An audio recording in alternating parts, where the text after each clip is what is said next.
you perform in competition the way that you train. Hay un factor que te pertenece a ti, pero creo que todo el mundo que tiene éxito en el fútbol, que me esté escuchando y sea jugador, entrenador. Y luego, por otro lado, ser valiente y ser ambicioso, ¿no? Were you always like that as a player, or does your energy come out more as a coach? Siempre he sido, cuando jugaba al fútbol, siempre creo que al final lo que no se puede hacer es engañar al jugador, ¿no? Mentir al jugador. Fijarte muy bien en lo que tienes que fichar y ser sincero contigo mismo. Yo como entrenador no puedo preparar la competición en torno a lo que a mí me gustaría como entrenador. Why is having a goalkeeper coach important? Lo hablaba mucho con Víctor, que competitivamente son animales. Creo que Europa a día de hoy, dentro de que Estados Unidos vemos cómo mejora en el fútbol, Europa sigue siendo un poco ese lugar, ese sitio a alcanzar para desarrollarte como jugador de fútbol. España, Inglaterra, Alemania, Italia. Otro país, un torneo, una liga, un fichaje, un análisis. Hay mil cosas en el fútbol, ¿no? Y para mí lo más importante es que esa Late Generation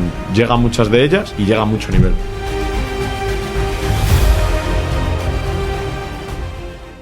Hello everyone and welcome to the Select Generation podcast. Today is a little bit different. We are in a different studio, as you can see. We are currently in Salamanca in Spain. And today is going to be an interesting episode. I'm currently learning Spanish, but it's at a very introductory level. And today we're joined by two of our Spanish coaches at Select Generation. We've got Raúl Fuentes, who is one of the coaches in our academy team. He's also a coach of Unionistas academy team. We've got Andrés, who helps us with the goalkeepers during our camps, previously part of Unionistas. And today I think is going to be an interesting episode, one, because you are going to see some of my Spanish. I'll try and pronounce some words in Spanish. Might be difficult. But we're going to get a kind of glimpse into our academy that we operate in Spain from a coach's perspective. A lot of the questions I want to ask and I want to find out about is, how do players coming from the US specifically to Spain, how do they adapt? How do they progress? If there is a player that makes progression and develops, why did he do that? And why are there other players who come here and they don't perform as well? And then obviously these two coaches have a really interesting background, really interesting story, proper football people. So today's going to be interesting, guys. Thank you so much for being here. Welcome. Appreciate your time. Raúl, we'll start with you. Who are you? What's your story? Tell us a little bit about Raúl Fuentes. Thank you, Sam, for the collaboration. It's true that I'm speak with you. It's better that I speak in Spanish because I'm improving my English with Select Generation project, but to speak about my story and my ideas, I think that is better today. I'm promised to the next podcast speaking in English, but today I prefer explaining in Spanish. Perfect. Okay. So give us an introduction in Spanish about yourself, your story. Yeah, okay. Who are you? Okay. Bueno, soy Raúl, tengo 26 años, empecé a entrenar un poco a raíz de una lesión que tuve en la rodilla y bueno, siempre que se cierra una puerta pues hay que abrir una ventana.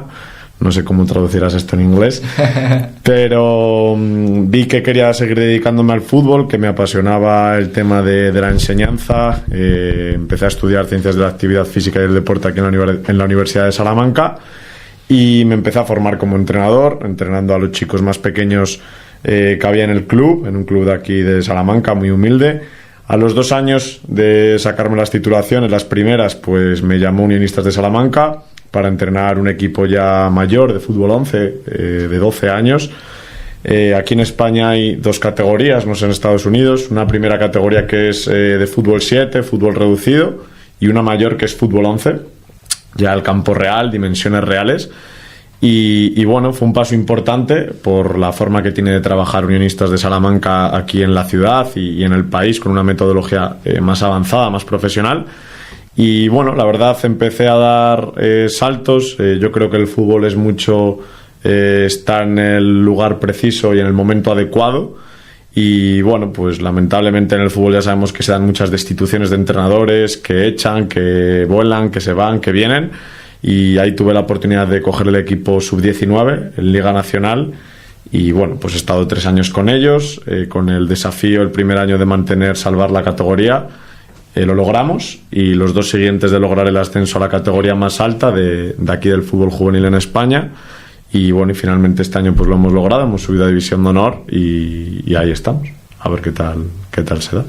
Perfect. I have no idea what you just said, but must be good. Good background. Andrés, what about you?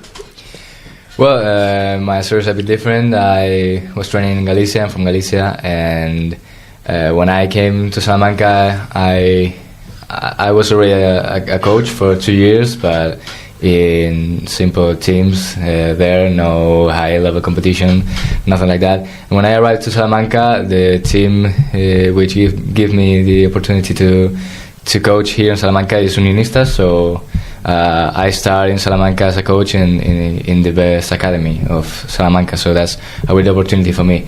I had the opportunity to train with goalkeeper coaches who are training nowadays in second division in Spain, so that's a great background for me and a lot of learning with them. Right. So interesting, because you moved to, so why did you move from Galicia to Salamanca? For university? Yeah, I came here for the university. And did you want to play or did you want to coach? Like, why did you go straight into coaching? Well, here in Salamanca, I just started coaching, but then in that year I was under 19 yet, so I finished playing in a team for Unionistas in the academy, but now high level competition, just one of the lowest level teams. Yeah. But yes, I came here to coach. I needed to fill my time with some activities, and with some activities which I could earn some money with. Yeah, interesting. So, Raúl, I want to touch on you because I know you played a little bit, but you're obviously focused on being a coach, right? You didn't want to be a player, you wanted to be a coach. So, and I think you're a very, not emotional coach, but you have a lot of personality. You have a big character, you organise, you speak a lot. Were you always like that as a player, or does your energy come out more as a coach?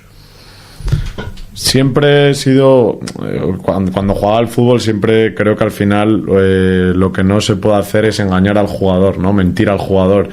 Y yo no trato de teatralizar ni mentir acerca de emocionalmente lo que me genera una situación, ¿no? Creo que es fundamental, porque si no, el jugador termina por dejar de creerte. Y yo lo que he intentado siempre es, dentro de la cordura y un poco el orden mental que hay que tener, ser como soy, mejorar ciertos aspectos, y creo que no es que sea como entrenador igual que como jugador ni nada por el estilo, sino que soy como entrenador como creo que soy como persona, muy emocional, muy pasional. Creo que el fútbol es en un alto grado la organización, el tema táctico, el tema técnico, pero también el tema emocional, ¿no? Creo que cuando tú transmites eres mucho más firme a la hora de hacer creer a tus jugadores en una idea. Y bueno, como te digo, intento no cohibirme de todas esas emociones cuando estoy triste, cuando estoy enfadado, cuando estoy feliz. Creo que al final tú eres una persona igual que los jugadores, y cuando el jugador interpreta que tú tienes ese carácter y esa firmeza a la hora de tomar decisiones, pero también esa cercanía emocional, ¿no? A la hora de mostrarte como una persona, pasas mucho tiempo con los jugadores y hay que ser pasional, cariñoso, cercano, comprensivo. Pues creo que tienes más opciones dentro de la incertidumbre que es el fútbol, de, en primer lugar, que te crean tu idea, que crean en el mensaje que tú les das, y en segundo lugar, que las cosas salgan bien, ¿no? No solo con los jugadores, sino también con el staff, con el cuerpo técnico, que al final es gente que te tiene que acompañar, que seguir, y que un entrenador por sí solo te aseguro que no vale de nada si el staff no le acompaña. Perfect, good stuff. And then Andrés, in terms of goalkeeping training here and the goalkeeper culture here, how would you describe the culture of goalkeepers in Spain? Like, how was your training, and what do you think kind of Spanish goalkeepers are like? Well, it changed a lot during the last years. When I started as a goalkeeper, I don't know, 13, 14 years ago, there was nothing similar to a goalkeeper coach in my teams. There were always some coach who did some exercises with the goalkeepers, but wasn't like specialist. Yeah. Wasn't a specialist, and was hadn't methodology as a goalkeeper coach. Then in the last years, as I said, this is changing a lot. Here in Salamanca, specifically, a lot of teams have their goalkeeping coach, a lot of academies, which are not teams but do some technification stuff. Here in Salamanca, I worked with 2 teams and like 3 academies. There's a lot of people demanding goalkeeper coaching. So this might be an obvious question, but why is having a goalkeeper coach important? Well, let's say there's unwritten mantra or a truth between the coaches, which says that you perform in competition the way that you train. And in the case of a goalkeeper, you're demanding him to perform in a competition as a goalkeeper, but he's not training as a goalkeeper during the week. So how is this possible? A player can fail a pass or do whatever, and no problem. Goalkeeper fail one of his actions, and you can blame him to death. But he's not training that specifically during the week. So if we want to demand the goalkeepers to perform in high level competition, we need to specialist let them training. Have a specialist training. Yeah. Got you. Interesting. Raúl, I'm going to ask this one in Spanish. Ready? Comparado con Norteamérica, ¿qué diferencias notas en la inteligencia táctica, la intensidad de los entrenamientos? Well, I think that... No, in Spanish. Yo creo que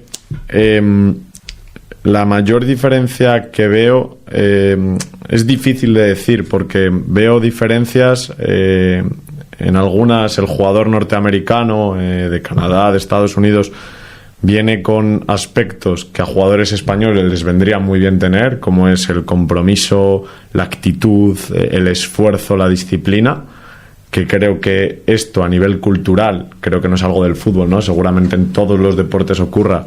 Sería muy interesante que todos los jugadores españoles tuviesen la posibilidad a veces de ver cómo un entrenamiento de chicos de Norteamérica tiene mayor nivel a priori por la disciplina, aunque el nivel sea mucho peor.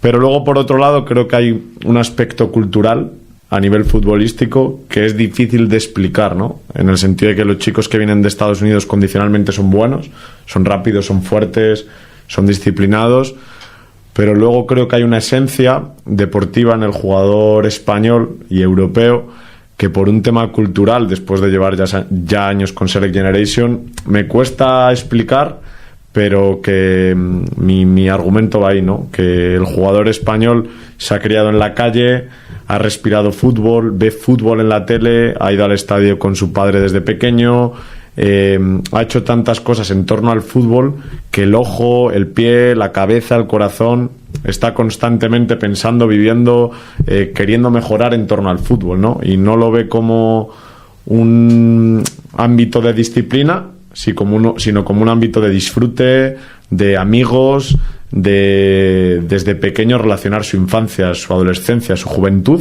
con el fútbol, y que de tanto jugar se crean patrones motrices que van más allá de los que tienen los chicos norteamericanos por la disciplina. Y yo creo que esa es mi respuesta, la mayor diferencia, ¿no?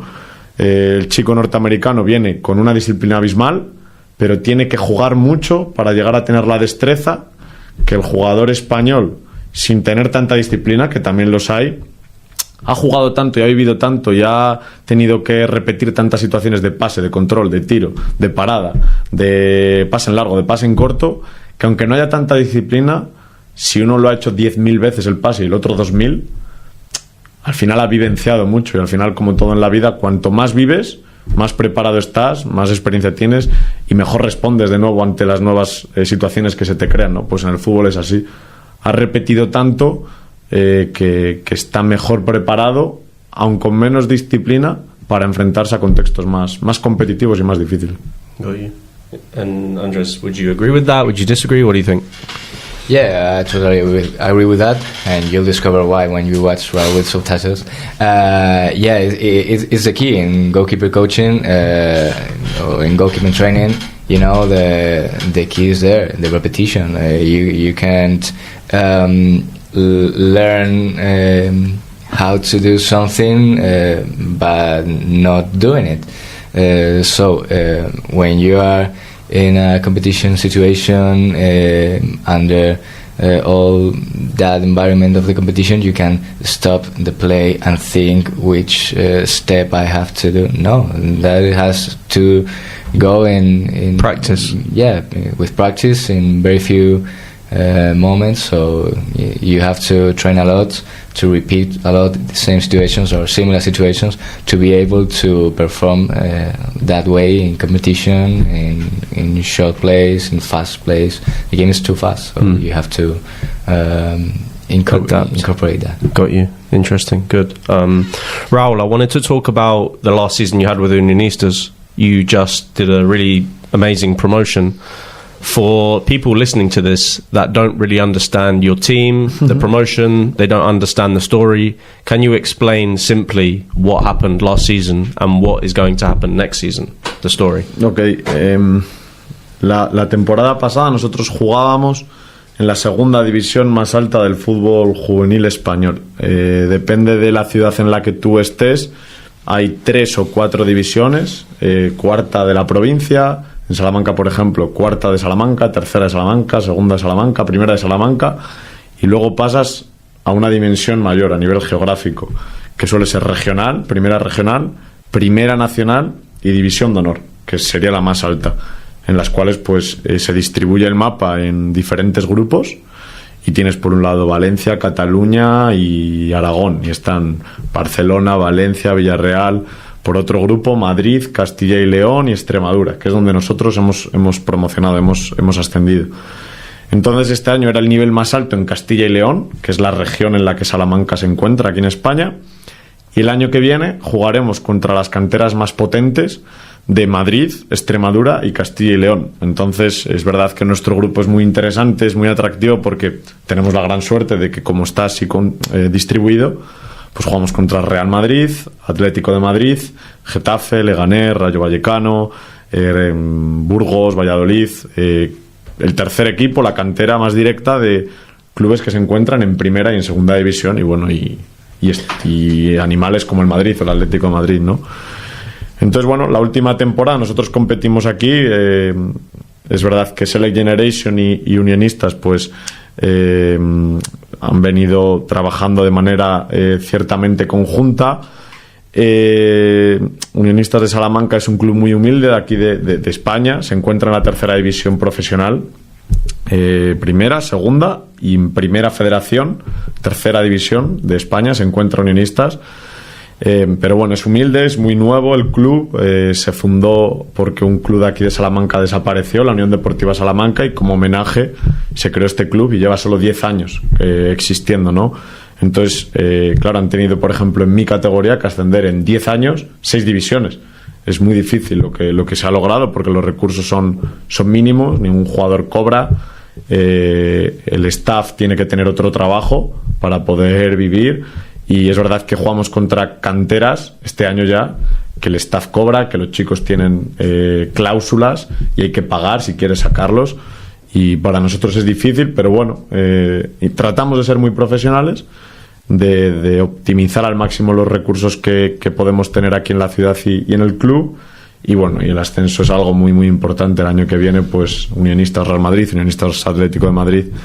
Es muy importante para la ciudad, para el club, y significa mucho también para nosotros, tanto para los chicos como para el staff, que bueno, pues das un paso más y mejora en ello. So, are you excited? Are you nervous? And how are you preparing for next season? Es complicado porque para mí también es mi debut en la categoría, y aquí en Estados Unidos no sé cómo es, pero aquí juvenil, mi promoción son 3 años. Entonces al tercer año los chicos vuelan al fútbol senior. Y yo tenía muchos chicos que ya acababan la etapa juvenil y que por lo tanto nos dejaban el equipo en problemas, ¿no? Hemos tenido que fichar 18 chicos para el año que viene, y es complejo, ¿no? Todos son apuestas. Hemos visto mucho fútbol con el director de cantera, con el director deportivo, con Garci. Hemos visto mucho fútbol porque tienes que fijarte muy bien en lo que tienes que fichar y ser sincero contigo mismo. Yo como entrenador no puedo preparar la competición en torno a lo que a mí me gustaría como entrenador, sino en lo que yo creo que como entrenador de Unionistas tengo que hacer y que ser, ¿no? Y eso para mí es algo muy importante que todos los entrenadores tienen que pensar. Yo no puedo pensar como el Raúl que ganó la Liga Nacional. Tengo que pensar como el Raúl que tiene que salvar una categoría siendo seguramente el peor equipo. Entonces yo tengo que cambiar mi chip, y para ello es importante pues pensar en chicos que asuman bien ese rol y que entiendan desde la humildad que el trabajo desde el primer día tiene que ser el máximo. Solo dando nuestro 100% podremos lograr el objetivo. Y bueno, creo que el secreto sobre todo es plantear muy bien la idea que el jugador tiene que tener desde el primer día, con balón, sin balón, y generar esa sinergia, ¿no? Que lo táctico sea positivo, que lo personal, lo que se respira entre el cuerpo técnico y los jugadores sea positivo, y que todos corran a una y tengan la misma idea. And Andrés, you've been involved with Unionistas for the last few seasons. Do you feel that the club is an exciting club? Because the club historically is not that old, right? Like, it's a pretty new club, but they've made a lot of promotions in the academy and also in the first team. So as a coach, as part of the club, do you feel like the club is doing the right things on the field, off the field? Like, how do you feel as the culture within the club and the coaches? Yeah, of course. I think the club is amazing, and you see with Raúl, there's like that feeling that we are a small club, that we are not reaching the things. Raúl has said that he will be one of the worst teams of his category. This is recorded. Let's see next year. How is this? I'm sure he's going to be one of the top 10 teams of his category for sure. No pressure. And you will see. You will see. We have that that culture. We are a small team, but this year in the academy, let's see. His team, the second team of Unionistas, also promoted to semi-professional football. All our under 16 teams promoted too. We are committed to Real Sociedad, and we have a lot of players who are singing with Real Sociedad. I mean, we are a very big academy. Apart from that short history, 11 years ago, okay, we are a big academy and we are reaching great things. Awesome, love that. Raúl, because you got promoted the last season, right? So people from the outside will look and say, they won a lot of games, must be easy, the best players, the best coach. They see the good things, right? When you get promoted, everyone sees the win, the joy. Yeah. What were your biggest challenges the last season? What did you struggle with? The last season with promotion. What was, because you see promotion and you think amazing, easy, win, but what were the challenges the last season?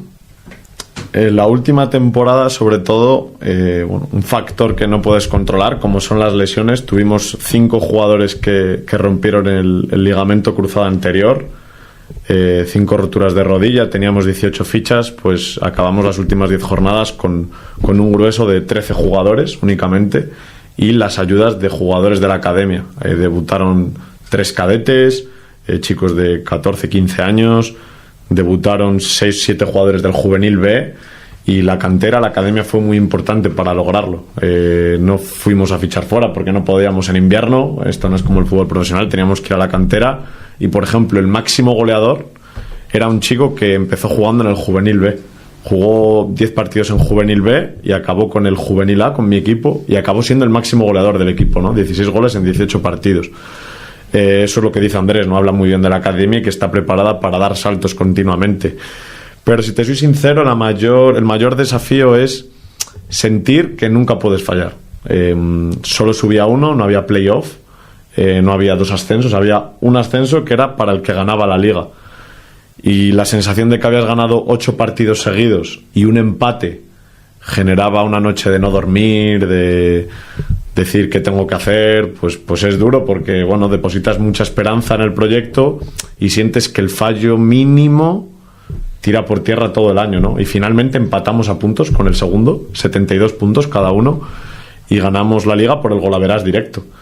Entonces para mí lo más difícil fue en un momento de la temporada que estábamos a 8, 7, 6 puntos de diferencia, entrar al vestuario y yo mismo estar convencido de: estad tranquilos, el fútbol es caprichoso, el calendario a veces te pone en contextos que al rival le tardan más en llegar, hay que seguir haciendo lo que hemos hecho hasta aquí, pero seguid confiando, porque esto es el proceso largo, confiar en el futuro también, en el buen hacer, y para mí lo más difícil, el mayor desafío cada año, pero sobre todo cuando tienes un desafío así, es mantenerte firme, ser constante, confiar en tu trabajo, confiar en los chicos en los que entrenas y saber que si tú no tiras la toalla, eres resiliente y sigues y te lo crees y lo visualizas en el futuro, estás mucho más cerca. Y bueno, y así fue. Good. And then just last question about kind of Unionistas and the last season. I'm going to practice in Spanish here. Aún eres un entrenador joven. ¿Por qué crees que lograste este éxito tan pronto en tu carrera? O sea, por un lado, sí que soy joven, lógicamente, pero sí que siento que bueno, que empecé muy pronto también, ¿no? Con 17 años me empecé a sacar el nivel 1 de entrenador, han pasado ya casi 10 años y bueno, hay un factor que te pertenece a ti, pero creo que todo el mundo que tiene éxito en el fútbol y que me esté escuchando y sea jugador, entrenador, no quiero llamarlo suerte, pero como decía al principio, hay que estar en el momento adecuado, en el sitio oportuno, ¿no? Y bueno, yo creo que hacía lo que yo tenía que hacer, formarme, estudiar, ver mucho fútbol, dedicarle muchas horas por muy poco dinero o como un hobby, ser valiente de salir del club donde empecé a entrenar y estaban mis amigos y me tenían bien valorado y era coordinador para ir a Unionistas, que era el último de la fila, y poco a poco ganarme la confianza, ¿no? Y luego algo que he hecho muy bien y que creo que sobre todo este año he aprendido es que a veces inconscientemente me he rodeado de muy buena gente, ¿no? De gente que ha confiado en mí, pero que también desde un segundo plano, porque no está aquí hablando, a mí me ha hecho mejor. Si yo tengo un preparador físico que me apoya, que en el vestuario me defiende delante del jugador, defiende mis ideas, no es mérito mío, es que me he rodeado de alguien que es fiel y que es muy bueno, ¿no? Y al final me hace aquí estar hablando de un ascenso o ir a recoger un premio, pero si en el segundo, el preparador físico, el entrenador de porteros, un montón de gente que te rodea, somos 8 en el staff, es que a lo mejor yo no estaría aquí, ¿no? Entonces eso es una realidad y yo lo tengo muy claro. Y luego, por otro lado, ser valiente y ser ambicioso, ¿no? Visualizarlo en el futuro. Puede parecer a veces un poco como, bueno, un poco de mágico, ¿no? Pero es que yo estoy seguro que cuanto más visualizas algo, de que te van a ir bien las cosas, de que si tú trabajas te va a llegar la oportunidad, que te lo creas, que confíes en ti mismo, estás mucho más cerca. Yo estoy seguro de que estás mucho más cerca. Y bueno, creo honestamente que tampoco voy a decir que también he trabajado duro, ¿no? Y le hemos dedicado muchas horas este año. Yo tenía 3 trabajos: Select Generation, Unionistas de Salamanca y además soy entrenador personal en un gimnasio, ¿no? Y te aseguro que las horas que le he echado para analizar a los rivales pues distan de estos 3 trabajos, y es por la noche y es levantarte muy pronto, pero si tú tienes aquí que quieres dedicarte al fútbol, pues bueno, es difícil, hay mucha competencia, hay gente muy buena y tú tienes que dar todo para que el día que sea el momento oportuno en el sitio indicado piensen en ti, sepan que tú no les vas a fallar y luego pues los resultados, ¿no? Lógicamente, al haber logrado esto, pues te da una reputación que es importante, que al final en el segundo partido puede llegar el director de la cantera, Garci, y echarme, ¿no? Si pierdo 5 partidos, y es fútbol, y muchas veces dicen que hasta que no echan a un entrenador, hasta que no te echan, no eres entrenador, y seguramente sea cierto porque es parte del camino, ¿no? Yo de momento pues he vivido cosas muy bonitas, ojalá siga siendo así, pero bueno, hay que estar preparado y seguir trabajando. That's why the grey hairs, right? You have to work hard. Yeah. I understand little bits. Andrés, I want to talk a little bit about, like, for example, a player that's listening to this, that's an American player, Canadian player that wants to come to Spain, players that you've seen involved with our camp, and players that come here through Select Generation. How are the players from North America different from the Spanish players? Well, I would say that in the beginning of the podcast, they have a different way to understand football. The Spanish player has a lot of more background, usually watching more matches, playing football in the school, in the team, with the friends. It's not always the case of the players who come from the States. Also, in the case of goalkeepers, a lot of goalkeepers don't have usually there a goalkeeping coach, which is like a gap for them. It's that different ways in their relationship with the sport, different backgrounds, but the same objective. So once they're here, they are competing each other with Spanish players, with American players, with players from all over the world who are here in Spain, and then they have to demonstrate who is better, who is a better option for their team. Well, what is a question that a lot of the players ask you? For example, is there a question or something that you have to teach every goalkeeper? Like, for example, is there a session that you started doing at the start and then you realised all of the players have a common thing that they're missing? Is there a question that they all ask you? I don't know if is there something that they ask. There's a thing between technical trainings in what has to do with the names of the things that we do. Also between different coaches here in Spain, different Spanish goalkeepers use different names for the same things. So use a common vocabulary is a very important thing.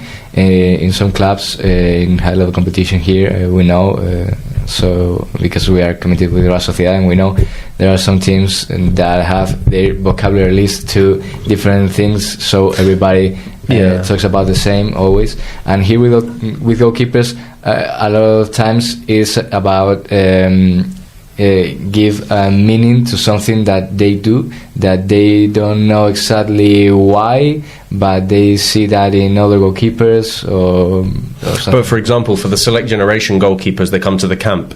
Is it always maybe their footwork isn't very good? Is it their reading to come and catch crosses? Is it that they punch instead of catch? Like, is there something consistently from like American goalkeepers you see or you notice?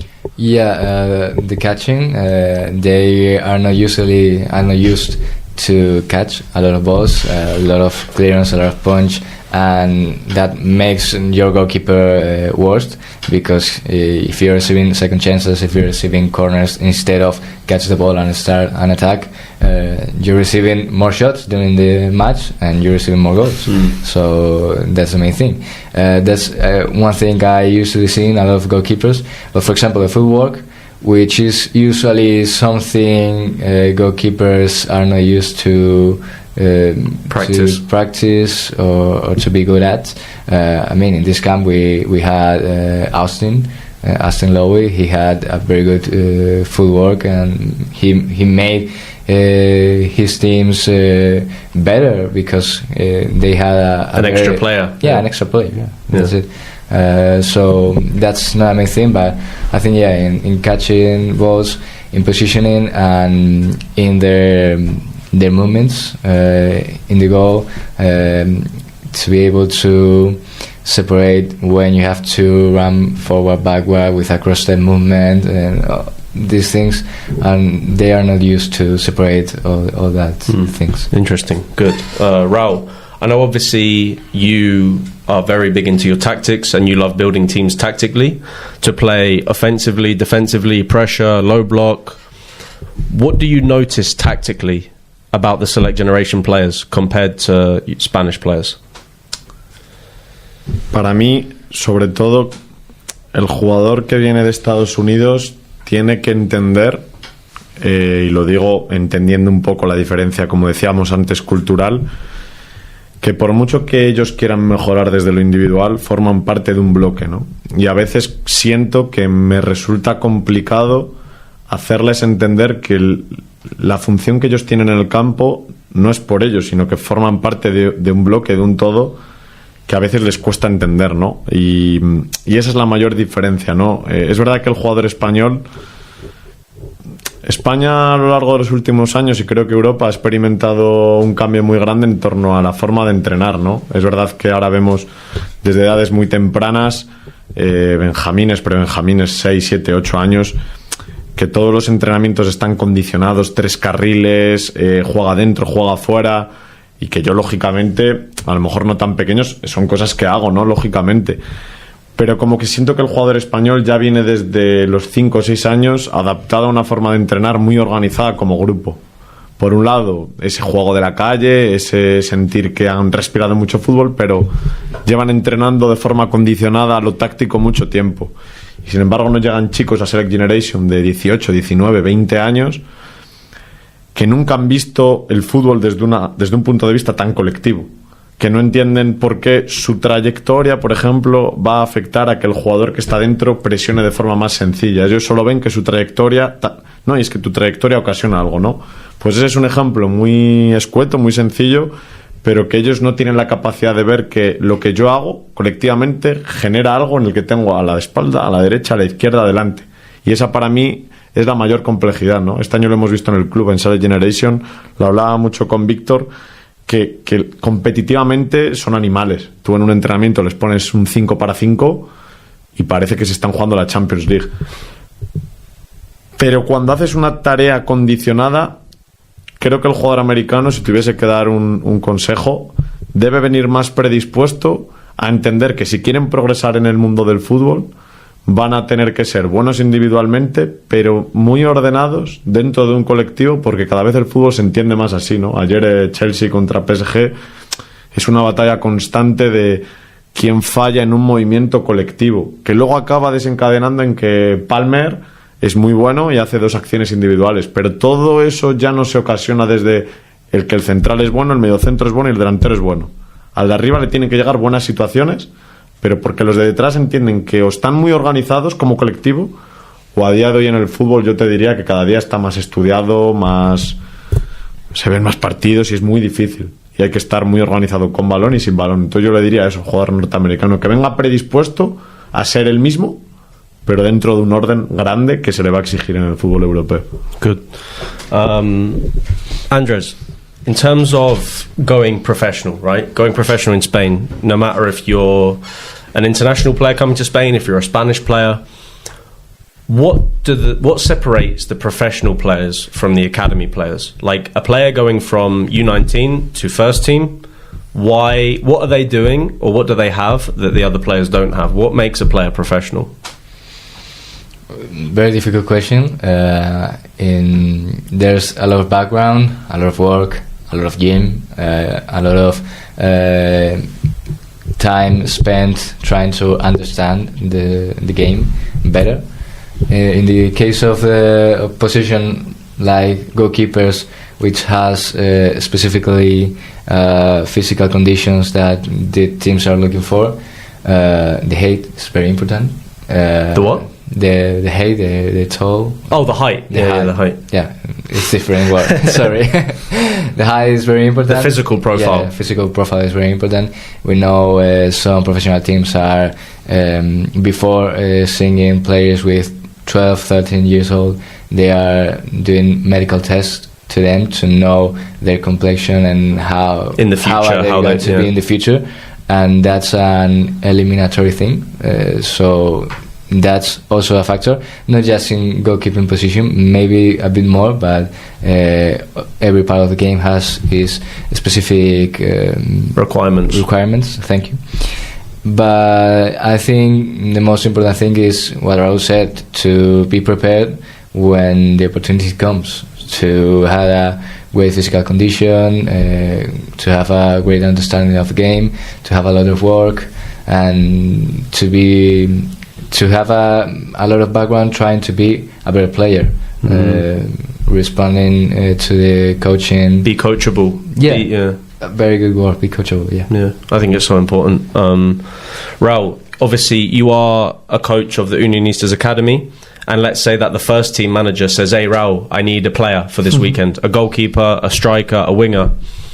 When you are the coach and you're recommending a player to the first team, what attributes make you recommend? Is it because you like the player, he's your friend? Is it because the player is fast, he's strong, he's good in tight spaces, he's good tactically? Like, for someone that is trying to impress the coach to go to a professional level, what do you value? What makes you say, okay, I'm going to recommend you to the first team? Mainly the humility, because if you watch, a lot of players have the opportunity to play, to train with the first team, but it also it's true that a lot of players think that only for train must have the opportunity to play. And like, if you do well in training, it means you deserve first team. Yeah, I'm glad you said that.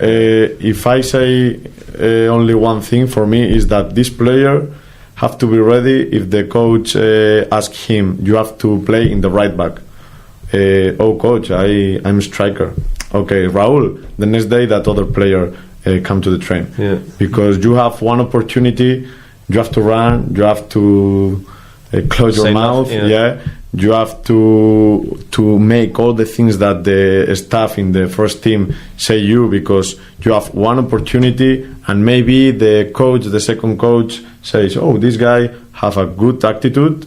The next week, all the week, this guy call him to train all the week. No? And what is the difference? Because for a lot of players listening to this, they might be like, okay, I play U19, I have a good game, I score a goal, and that means I play first team. But men's football, completely different. Physical, tactical, set pieces, corners is different to youth football. And I've been talking a lot recently on the podcast, like the difference between academy football and men's football, and it's very different. Even with Select Generation Academy, the boys play men's football, and they lose games against guys that they shouldn't lose, because we train every day, tactical video analysis, you have everything, right?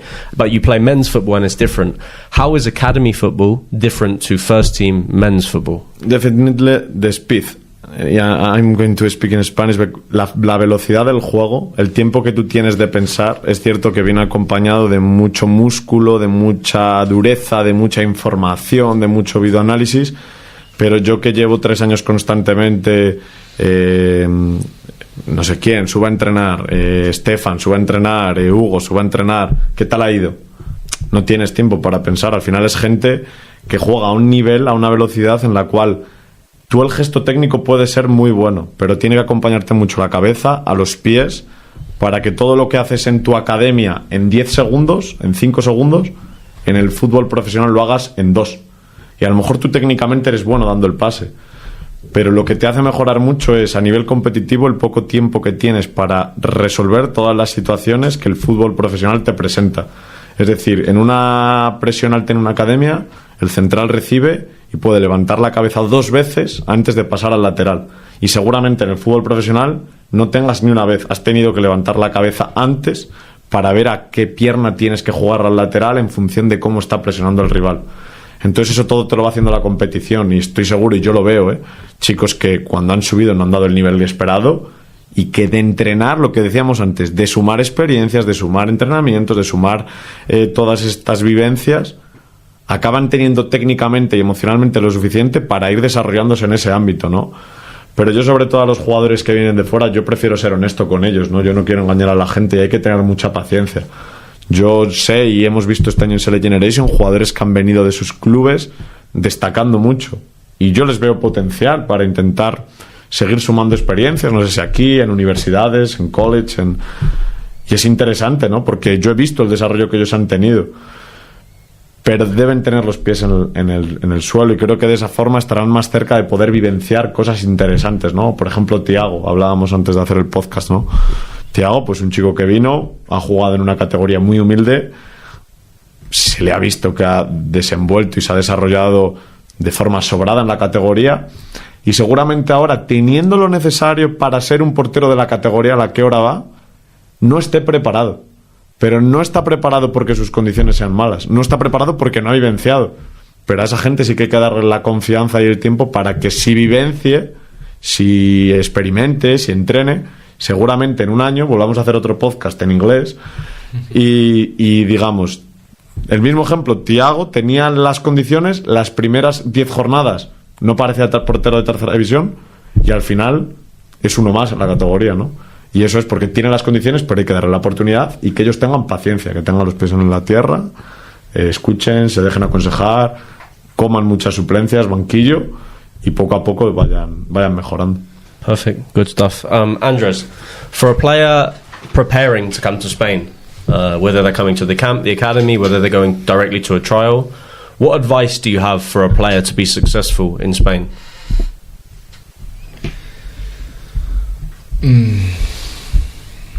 Well, the main advice is that he's going to be in a different sport.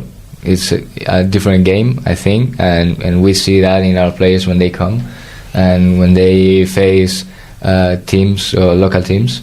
They're gonna experience a different game, and they're gonna hear from some coaches like Raúl things that they never heard before. So to be open to receive a correction, to be open to try to do things different, and to be open to try to live Spanish football culture in the whole way. I mean, you can come, Raúl said that, you can come with the sensation that you are a top player or you are going to be successful just putting your glitz on.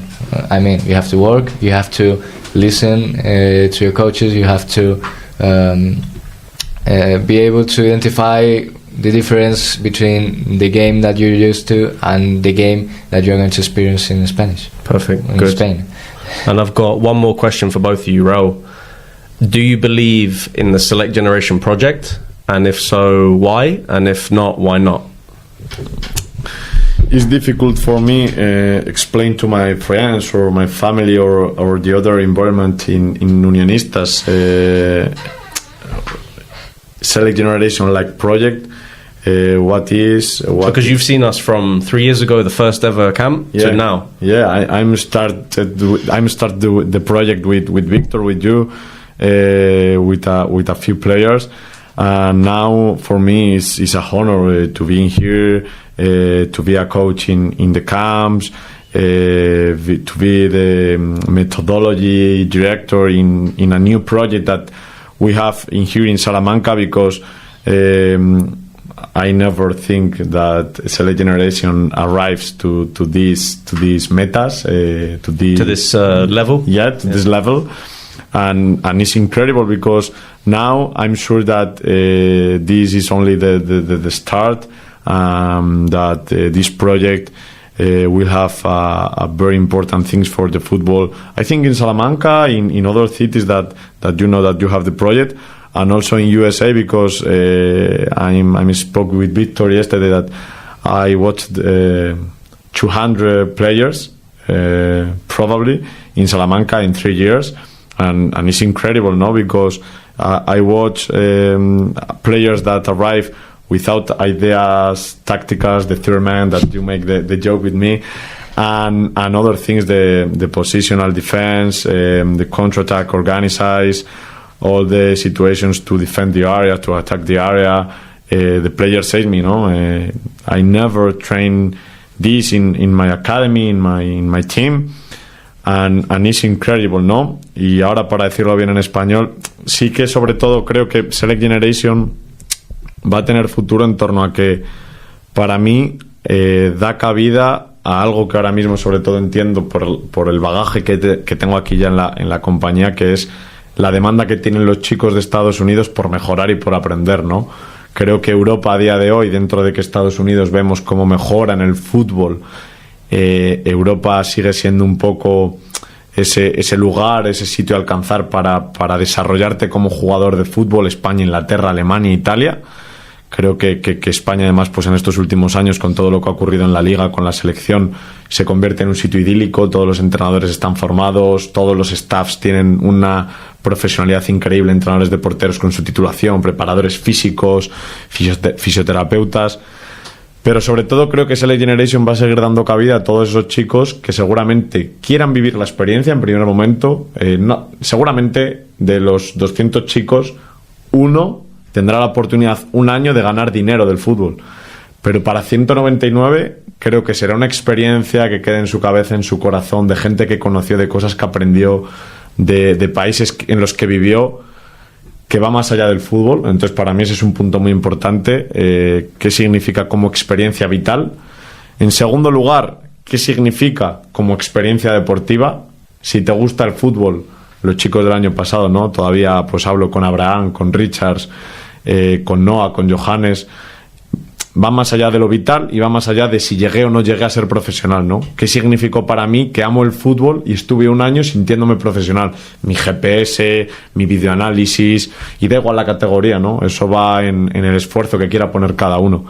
Y en tercer lugar, por el futuro y las nuevas metas que tenga Select Generation, ¿no? El equipo de Bournemouth, todo lo que estáis haciendo en Estados Unidos, las redes sociales, el éxito que está teniendo, ¿no? Que yo lo vivo de cerca también con Iván, que es mi hermano, y veo, ¿no? Lo que es Select Generation, y si hemos sido capaces de atraer ya talentos o pequeños talentos como Thiago, cuando hayamos visto en vez de 200, 3.000, y en vez de venir a jugar la última división en España, jueguen la sexta o la quinta, ¿qué podremos hacer, no? ¿A qué metas podremos llegar? ¿En qué nuevos sitios nos podremos desarrollar? Creo que es un proyecto que tiene 1000 vías, un podcast, una metodología, otro país, un torneo, una liga, un fichaje, un análisis. Hay 1000 cosas en el fútbol, ¿no?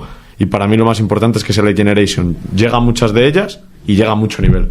Entonces cada vez atraes más y atraes mejor, a mejor nivel. Entonces, bueno, no es que crea que va a mejorar, sino que lo que hay ya es en muchos aspectos emocionante, en muchos aspectos tenemos que mejorar, nosotros los primeros aquí en Salamanca, pero creo que es apasionante lo que le espera al proyecto, porque vamos, y no es por hacerte la pelota, que Víctor y tú hacéis las cosas muy bien, se trabaja a gusto, la confianza que nos dais, estáis abiertos a nuevas ideas. Sois gente joven, nos entendéis, tenéis sueños, porque también sois muy jóvenes. De hecho, pues mi cumpleaños fue el día 12 y el tuyo el 20, casi nacimos el mismo día, Sam.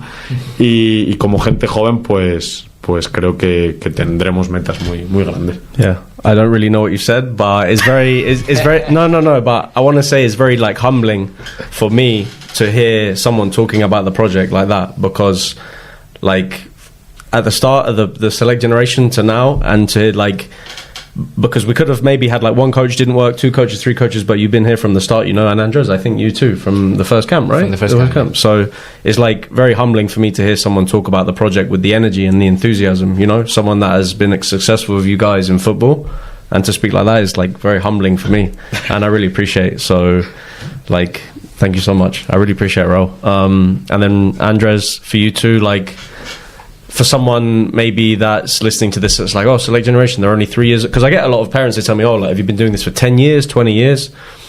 For someone that's kind of been involved from the start to now, what have you kind of seen as the differences or the improvements or the things that we lack and our challenges, or what do you kind of see from the inside? Well, nowadays, Raúl and I have been in 4 camps already. Tomorrow starts the first camp where I'm not going to be the goalkeeper coach, because I'm leaving the town, and I'm so sad about that.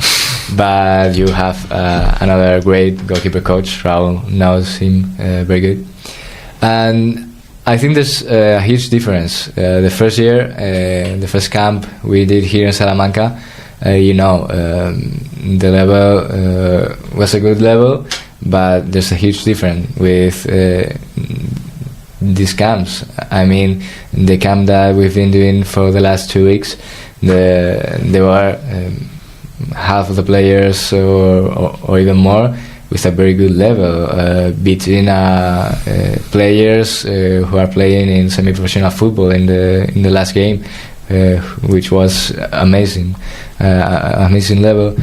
And I think you're growing up very fast. I mean, Thiago is a very good example. In 3 years, you have given the opportunity to a player like Thiago to become a semi-professional footballer, and that's amazing.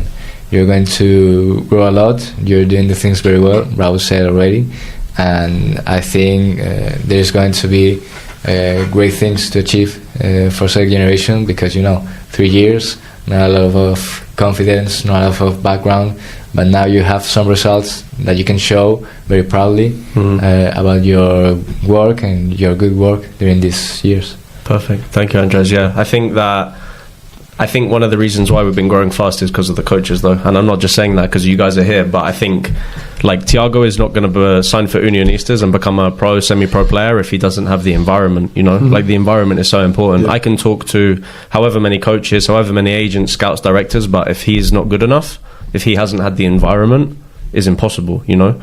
So I think that the coaches that we have and the feedback that we get from the players, right? The feedback after all the camps is like, I learned this, thank you so much, the experience, but that's not me. I'm at the side watching who is good, who I think is a good player. But you guys are the ones delivering, giving the feedback.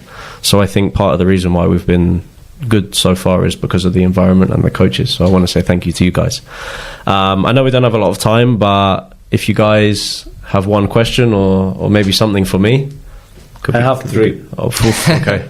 I have just one. Okay. Go on, Raúl. The first is as a director in Select Generation, what is your dream? My dream. Yeah. So my dream when as director, only. So my dream when I finished Chelsea was my dream when I finished university was to be like the general manager or director of Chelsea, like professional club, doing transfers, sponsorship deals, recruitment, managing. I love that. I used to love like Football Manager when I was a kid, you know, play Football Manager, and I don't really have passion for coaching. So I don't know. My dream for selection, like I want to manage professional players. That's the goal. Be agent of professional players, have the club get promoted, build like a professional environment, a professional culture, have the best facilities, the best coaches, the best environment. That's my dream. But the ultimate goal is I can't do that if we don't have good players. So the first goal is get the best players, and then if we win, if we get good results, good signings, then things can happen. Okay. The first thing is be a professional agent. Okay, and the second, I'm going to try in English, of course, but I have to make a good explain. You all the day, think in football. Yeah, you have to call parents, watch a player, speak with Victor, with me. Okay, and you watch that the football world also is difficult. Okay. Your big dream, like a person, in your job, you think that is with the football world? Okay, I don't know. That's the question. Understand. Is that the question? Yeah, it's the question. You watch the football, okay? You have a lot of things that are good. The stress, okay. You think that, like a person in your life, your big dream is with football world? Yeah, because the things that you get stressed or you don't like, I love. Yeah, I love the stress. I mean, I shouldn't say that. I don't love the stress, but what I've come to realize is that nothing worth having comes easy. And also, the last 3 years have been very stressful and very difficult. And your friends tell you, nah, you're not good enough, or that's never going to happen. Like, I remember telling to Victor, like, we were making decisions and I was thinking to myself, like, should I stay with my job? Should I not quit Select Generation, but this is a big risk and I'm taking a big chance. Like, is it worth it? And the biggest thing too is, like, we announce a team in Select Generation Spain. Imagine we sign 6 players and we can't get more. How are we going to build a team, you know? So, like, we do something, we have to do it 100%. And there's a lot of doubt, there's a lot of like things you can do and people say no. There's a lot of agencies that start and they stop talking to players with their visa gets rejected or denied. For example, next year in Bournemouth, like getting into the university, maybe some players are late, things go wrong, players, the flight gets delayed or the flight gets cancelled, or insurance, or there's a lot of things that go wrong, referees, sorting out transportation from the residence to the field, the laundry.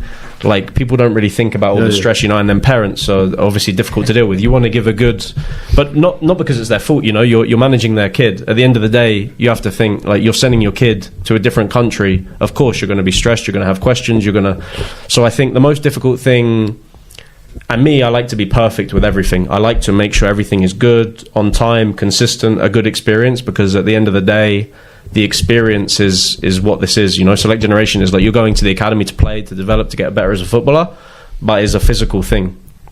So I don't know if that answers your question, but it's stressful, it's difficult. There's a lot of things to worry about. My phone, I wake up, there's text, there's emails. But definitely you want building your professional profile in the football world. I think so.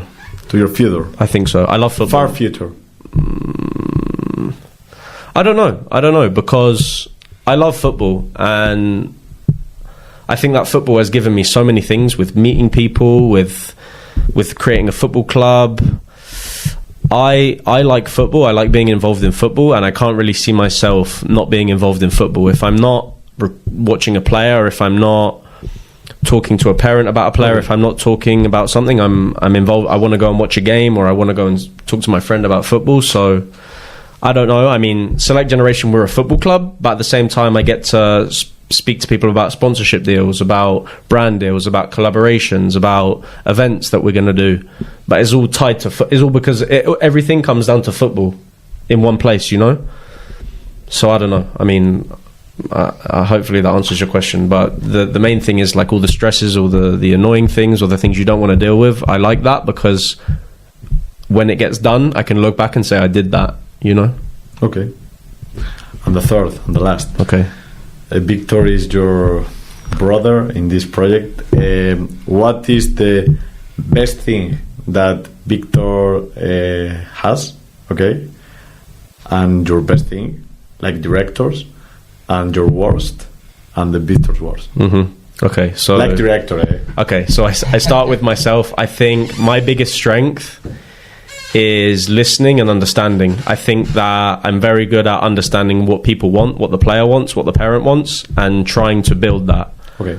And I think I'm good at listening to what the coaches say and how to improve. For example, the players say, hey, we want to do double sessions. We communicate, we figure out a plan. We can't do double session every day because you get injured or it's difficult, but we figure out a solution. I'd say my biggest strength is listening and problem solving. Okay. I think I'm good at solving problems. There's a problem and it needs the solution. The solution is not instant, but we think about it and we take a good decision. So I think I'm good at problem solving and listening. I think that my biggest weakness is that it used to be that I was quite emotional. Like I would get very upset about things or why it's not perfect, and I would get very, and I would try and like fix it quickly at the start. But now is more like, okay, you listen to something, you take the problem and you understand and you fix it with time and with strategy, not with emotional. I think that was one of my business weaknesses. And also, I like to say yes to things. And at the start, Victor will tell you, Sam would say, yes, let's do this. And Victor had to calm me and say, okay, we have to do this, like this, and with a plan, you know. So I've got better at that. I still get very excited about new things. I mean, like we were talking about the Dubai. I went to Dubai and I was like, okay, podcast, we're going to do this. And I get very excited about things. And Victor, yeah. But how is that going to work? What is that going to cost? You know, he's like that.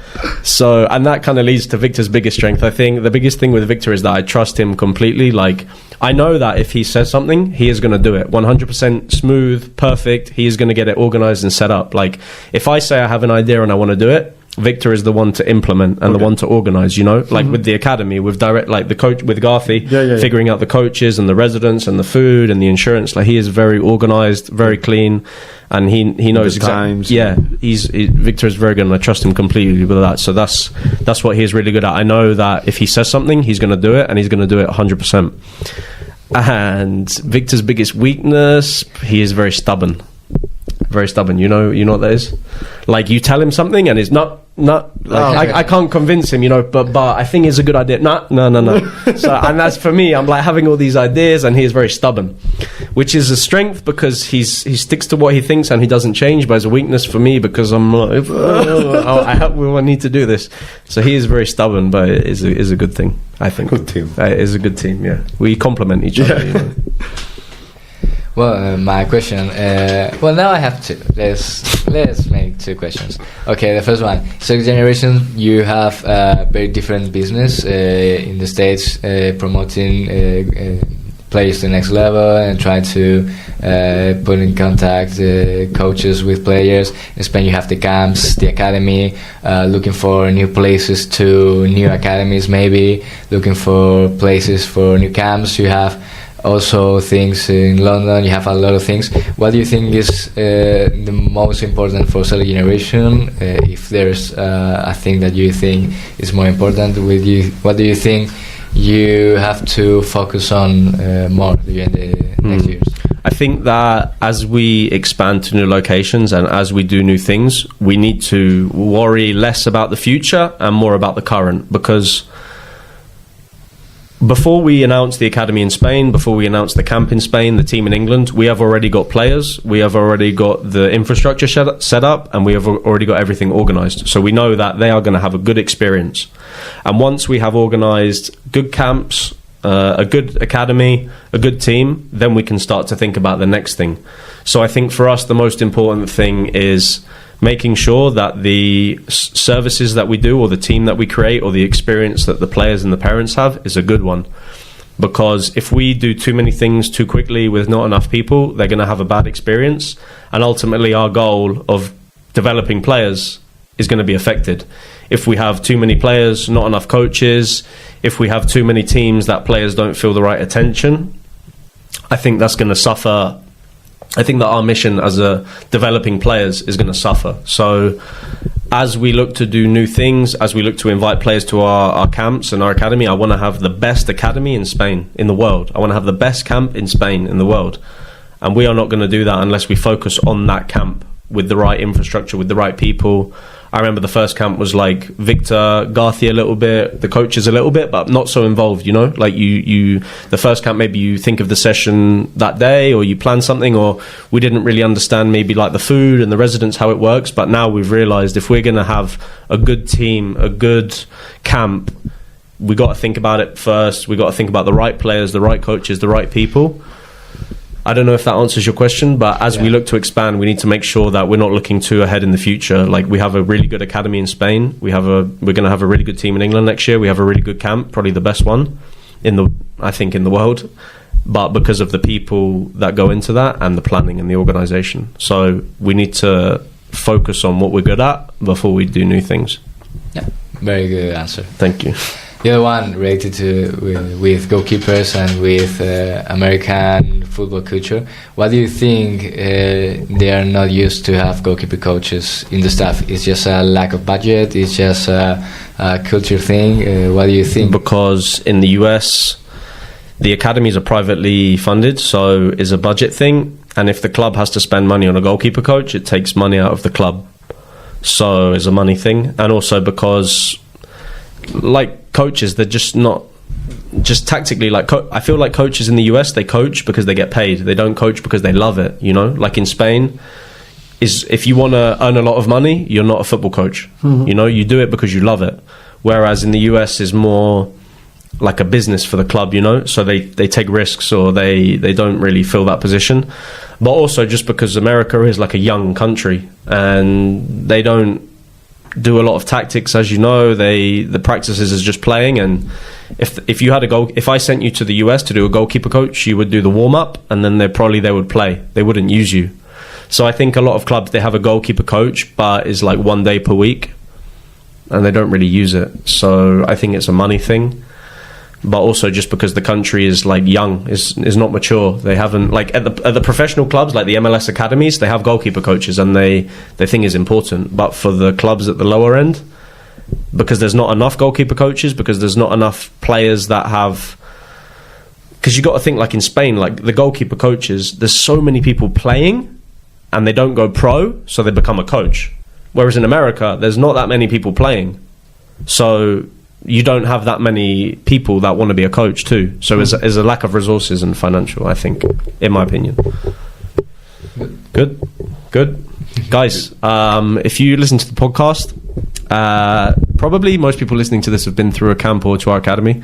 So text Andrés, text Raúl. We'll obviously tag their Instagrams. You probably are in a WhatsApp group with their numbers, and you can say, Raúl, Andrés, thank you so much for their experience or what you learn, or if there's something interesting or a question you have for these guys, make sure you reach out to them. But guys, appreciate your time. Thank you so much. That was really good.